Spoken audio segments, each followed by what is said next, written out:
Willie D Live. What's up, Ken? You adding the sound effects in on that one? I'm chilling. You just one of them type of dudes, man. You know that you got to have the megaphone. You know when you say your name. I appreciate that. Because you make a lot of noise. You know, it's about that time. I think that we're in an important place where we got to be serious. Like you see, all of a sudden, the white supremacists are going a little bit harder. We see that the birth rate of the black female is 1.94, which is not enough for replacement, so our population is declining. So we see Trump talking about a 50-year mortgage rate, which is like, what, you got to get a mortgage when you're 8 years old to own a house? So the world is in a very sensitive place, and I think that if good men don't stand up right now and do something, it's going to be bad. You brought him up, man. I didn't want to bring the dude up this early because I know it's all about you, man. But that damn Trump, bro. Yeah. SNAP, I know you had some choice words, about that SNAP program and, how you felt that it contributed to much of the angst within the black community. Yes. Can you expound on that?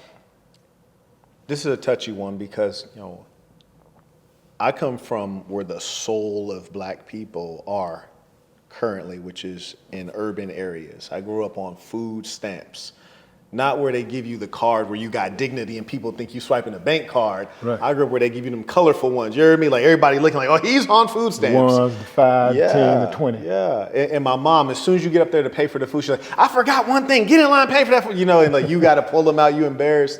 And so I definitely know what it is to be poor. I grew up on Section 8 housing. I grew up in LA in a place you didn't want to be. And what I came to understand, which is different from my experience, is that, maybe this is not good for the black people in America. Especially when they have those requirements that says that the man can't be in the household and then the woman says, well, the money or the man? I'll take the money. I guess Benjamin Franklin is a little bit more reliable than, fill in the blank, right? And what I figured out as an adult is that these are the things that have destructed our communities. And community or tribe is very important. You can always rely on that. The government's going to change. Democrat, Republican, liberal, conservative.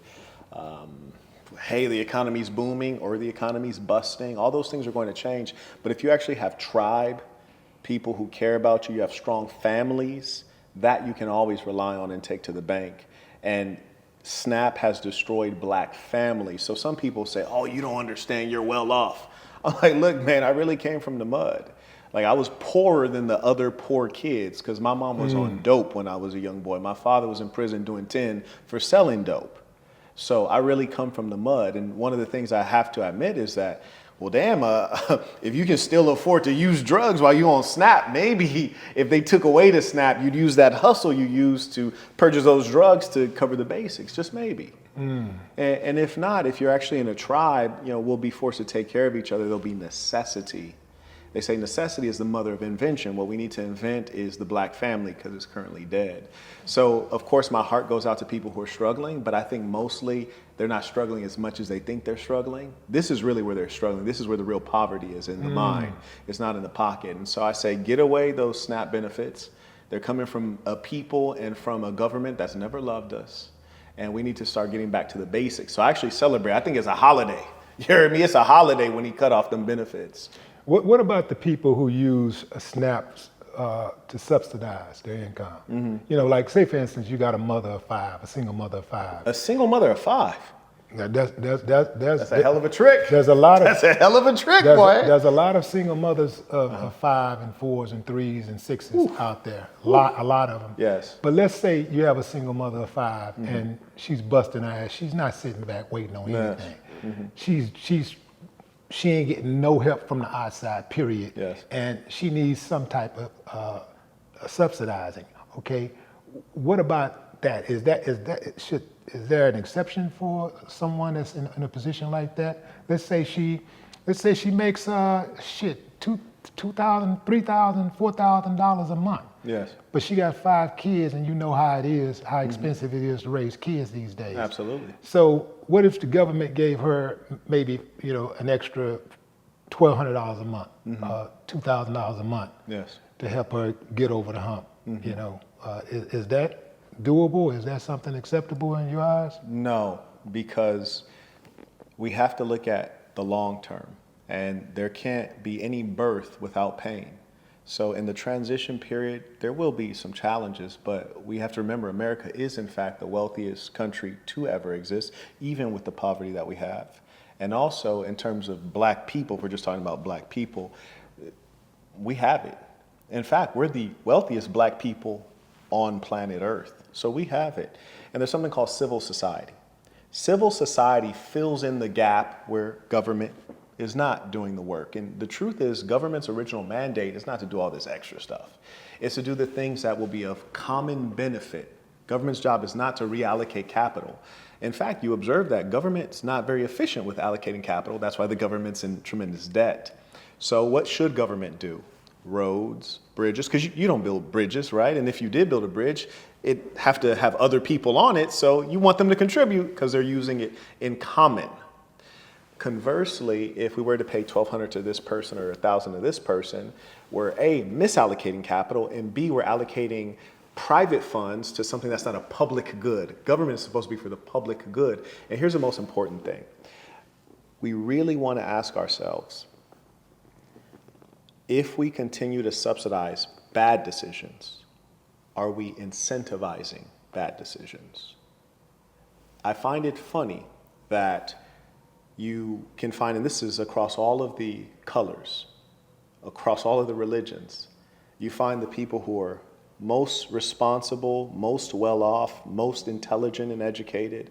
When it's, why don't you have any kids?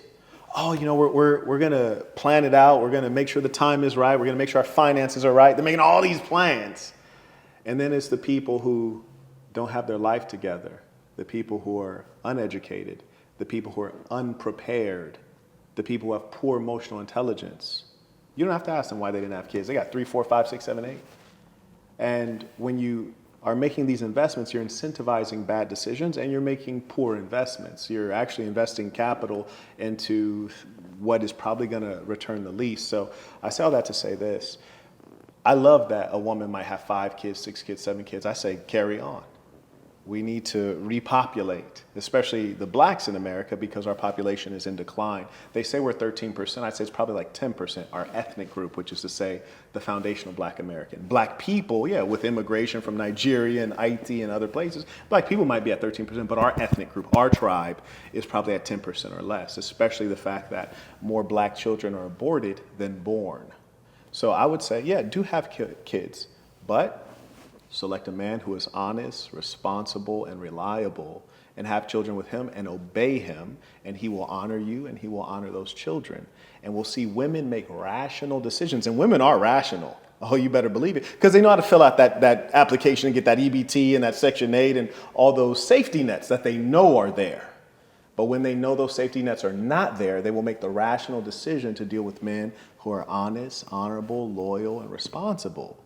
And then we will have some wholeness again. And the truth is the government is not our father. The government is not our friend.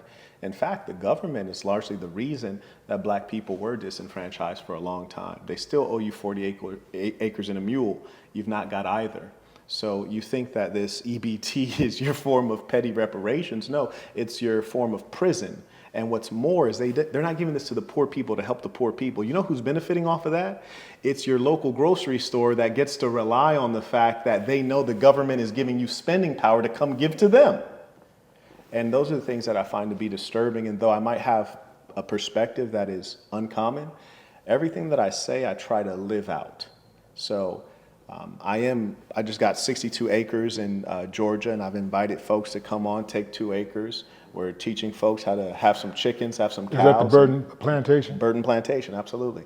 Okay. Yeah. Now here's the thing, Yeah. Marquett. Here's the thing, man. Yeah, everything that you just said, while it does make sense, it absolutely makes sense. People without moral flexibility scares the hell out of me, because that, in my opinion, as a human being, there has to be some flexibility there. For example, we know that stealing is wrong. Stealing, Yes. taking somebody else's stuff is wrong as hell. That's right.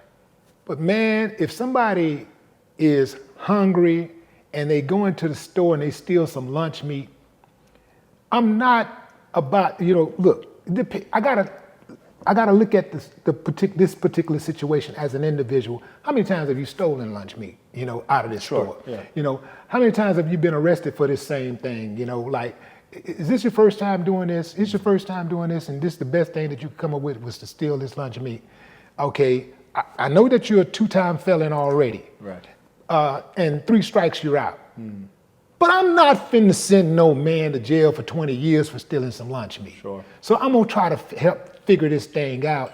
And this is part of our job as public officials, right? Yes. It would be part of my job as a public official to try to figure out a reasonable way for this person to maintain, his dignity, right? Absolutely. And it wouldn't be a wise thing to just lock up people every time for every little petty thing, right? That's right. So my thing is this. So the reason why I mentioned that is because I was that child of a single mother of 5. You were stealing. Yeah. Okay. All right. I was that child.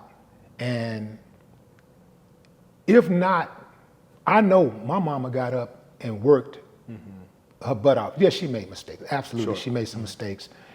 She did make some mistakes, a lot of mistakes. But she still continued to work. She got up every day, 5 days a week, and went out there and worked for the HISD. Yes. Right? Raising 5 kids. Yep, she did it. She's to blame. You know what I'm saying? It's her responsibility, yes. But she could only earn so much money with the education that she had. That's right. Right? So had it not been for the government subsidizing, instead of, having, 2 meals a day, we probably would have been down to 1 meal a day. Sure. And some days no meals. Yeah. So my thing is that, like, there has to be some type of way to say, okay, I get you. We're gonna work with you some kind of way. Like, yes. Like this is not an ideal situation. We don't want you to be dependent on the government. We don't want to be taking care of you for life. We don't want you to be on this till your kids age out. Yes. But there has to be something other than, well, shit, you made a mistake, live with it. Right. There has to be something other than Especially in America. In fact, if you look at charitable giving, America is like top of the world, especially our religious communities. And Black people have the highest level of religiosity of any community. I could even see this without the data when I used to teach in Baltimore, Maryland, which is an overwhelmingly Black city, very Black. And I can't tell you how disturbed I would be when I would walk to school on foot. You walk past abandonmeniums, looks like a third world bombed out kind of place. Did you say abandonment? Abandonmeniums. I never heard that before. Well, dig this. I mean, when it's that common, people put a name on it, right? Wow. And you have an entire blocks that look like Iraq. And you'll walk by 3 churches before you get to that school, at least 3 churches. You walk by God knows how many crackheads. You'll walk by how many women selling their bodies, whether they're of age to do so or not. So the religiosity is there. And remember where we come from as Black people. Once enslavement ended in the formal sense, it resumed in the prisons. But once it ended in the formal sense and we go into Reconstruction and then Jim Crow, you think they had all these programs to help us out? Nah, but we still made it though. You look at segregation. Turns out that the per capita income of Black people were better off during segregation for a number of reasons. There's a great article in the LA Times circa 2008, and the article talked about the fact that during segregation, it forced the Black lawyer or the Black doctor to live in the same neighborhood as the Black janitor, which means that the children of the Black janitor could see a real life example of a doctor or an attorney, a professional, someone who's bright, someone who's sophisticated and experienced. And those things have impact. And so what we must realize is that what is a government essentially? Just like in simple terms, what would you call a government? What would I call a government? Yeah. Non-performative. Right, yeah, I hear you on that. But at the end of the day, it's like an organized group of people that are supposed to provide for the common good. And I think that was really nicely put. Yeah. Because I think when you say organized, I think more like organized crime. Well, that's what it's behaving as currently, but that's not what it's supposed to be.